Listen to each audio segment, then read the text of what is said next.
બેસનના લાડુ બનાવવા માટે મિક્સિંગ બાઉલમાં આ રીતની ચાળણી લીધી છે અને 1/2 કપ જેટલો ચણાનો લોટ ઉમેરીને સારી રીતે ચાળી લઈશું. ચણાનો લોટ ચડાઈ ગયો છે. હવે મોણ દેવા માટે 3 ચમચી ઘી લીધું છે. તમે ઘીની જગ્યાએ તેલનું મોણ પણ દઈ શકો છો.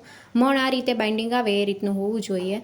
લોટ બાંધવા માટે 1/4 કપ જેટલું ગરમ પાણી લીધું છે. એકસાથે નથી ઉમેરવાનું, થોડું પાણી ઉમેરીને કઠણ લોટ તૈયાર કરી લઈશું.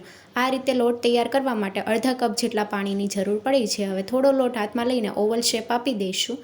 હવે આંગળીના મદદથી થોડી પ્રેસ કરી લઈશું. આ રીતના બધા મુઠિયા તૈયાર કરી લઈશું. બધા મુઠિયા તૈયાર થઈ ગયા છે. મીડિયમ ગેસની ફ્લેમ ઉપર તેલ પણ ગરમ થઈ ગયું છે. હવે મુઠિયા જેટલા આવે એટલા ઉમેરી દઈશું.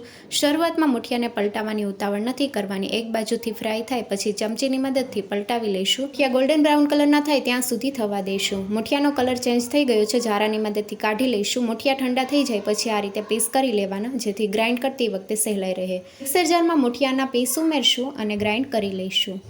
મુઠિયાને ગ્રાઇન્ડ કરી લીધા છે. આ રીતનો પાવડર તૈયાર થયો છે. હવે ચાળણીની મદદથી ચાળી લઈશું, જેથી એક સરખું ચૂરમું તૈયાર થશે. ચોખ્ખા ચાળવાની ચાળણીમાં ચાળું છું. જો તમારે ઝીણું ચૂરમું તૈયાર કરવું હોય તો તમે ઝીણા આંકવાળી ચાળણી લઈ શકો છો. એક સરખું ચૂરમું તૈયાર થઈ ગયું છે. હવે 1/2 કપ જેટલું મેલ્ટેડ ઘી ઉમેરશું અને મિક્સ કરી લઈશું.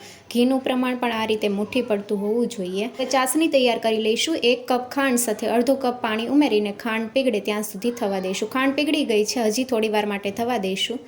2 તારની ચાસણી થઈ ગઈ છે. ફૂડ કલર ઉમેરશું અને મિક્સ કરી લઈશું. ગેસની ફ્લેમ બંધ કરી દઈશું. ચાસણીને આપણે ચૂરમામાં ઉમેરી દઈશું.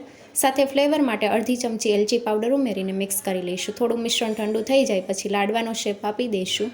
ચૂરમાને બહુ વધારે ઠંડુ નથી થવા દેવાનું. ચાસણી ઉમેરીએ પછી હલકું ઠંડુ થાય ત્યાં સુધી આપણે રહેવા દેવાનું અને પછી લાડવાનો શેપ આ રીતે આપી દેવાનો. બેસનના લાડુ તૈયાર છે. ગાર્નિશિંગ માટે પિસ્તા લગાવી દઈશું. આ લાડુને લીસા લાડુ પણ કહેવાય છે. Thank you for watching.